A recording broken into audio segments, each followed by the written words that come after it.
Clara et le vélo volant. Dans un petit quartier animé, Clara rêvait de devenir la meilleure cycliste.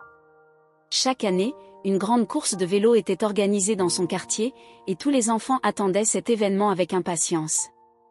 Mais pour Clara, la course était aussi une source de frustration, car malgré ses efforts, elle finissait toujours dernière. Je ne suis pas assez rapide, se plaignait-elle après chaque course. Ses amis tentaient de l'encourager, mais Clara perdait souvent confiance en elle. Un jour, alors qu'elle roulait tristement sur son vélo dans une ruelle isolée, elle passa devant un atelier étrange. Une enseigne poussiéreuse disait « Invention magique, tout est possible ici ». Curieuse, Clara entra. L'intérieur de l'atelier était rempli de machines bizarres, de roues dentées et d'objets qu'elle n'avait jamais vus. Un vieil inventeur, aux cheveux ébouriffés et aux lunettes rondes, la salua avec un grand sourire. « Bonjour, jeune fille. Que puis-je faire pour toi ?» Clara hésita, puis répondit. « J'aimerais gagner la course de vélo, mais je suis toujours la dernière. » L'inventeur réfléchit un instant, puis se dirigea vers un coin sombre de l'atelier.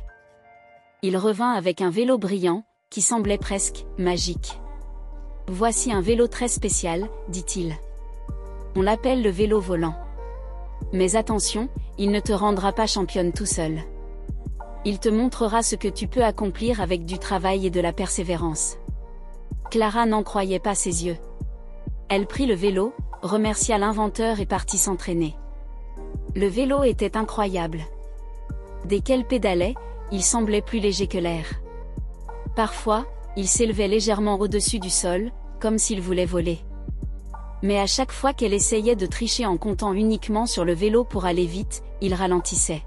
« Tu dois travailler dur et croire en toi », semblait lui murmurer le vélo. Clara comprit alors qu'elle devait s'entraîner sérieusement si elle voulait progresser. Elle commença à pédaler tous les jours, explorant les collines, apprenant à gérer son souffle et à améliorer son équilibre. Le jour de la course arriva. Tous les enfants du quartier étaient là, prêts à rouler. Clara, elle, se sentait plus confiante que jamais. Le départ fut donné. Au début, Clara resta derrière, mais elle ne paniqua pas. Elle se souvenait des leçons qu'elle avait apprises pendant ses entraînements. Petit à petit, elle accéléra, dépassant un concurrent après l'autre. Quand elle franchit la ligne d'arrivée, elle n'était pas première, mais deuxième. Et pour Clara, c'était une grande victoire. Ses amis vinrent la féliciter, et même le premier de la course la serra dans ses bras. « Bravo, Clara! Tu as fait un parcours incroyable !» Clara sourit, fière d'elle. Ce n'était pas le vélo magique qui lui avait permis de réussir, mais ses efforts et sa persévérance.